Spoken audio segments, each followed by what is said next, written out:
William Whalen here for GetMoreSports.com, and a big-time upset in Ann Arbor last night as the Michigan Wolverines hold on in the second half to beat number 3 Maryland. This was a big win for a number of reasons.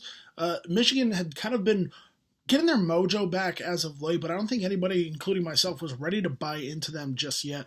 We've seen this a lot out of Michigan since they went so deep into the NCAA tournament just a few seasons ago.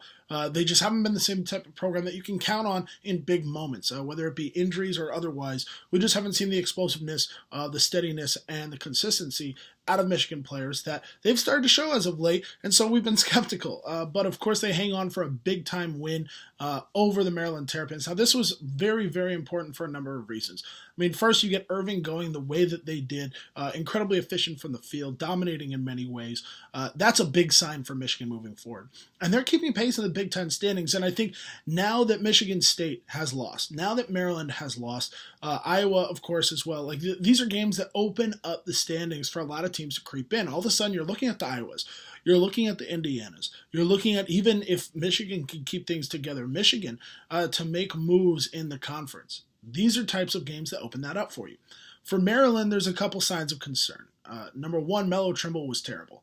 1 for 7 from the field, incredibly inefficient, turning the ball over.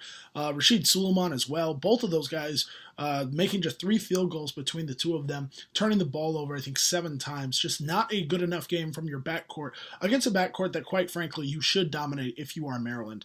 The good signs for them, though, I think you got a big-time game out of Jake Layman, which is what you need from him moving forward. You need him to be as aggressive as he was, and he was aggressive. You need Robert Carter to be as efficient as he was. I think 7 for 10 from the field. You need Diamond Stone, who scored, I believe, 19 of his 22 points in the second half. You need him.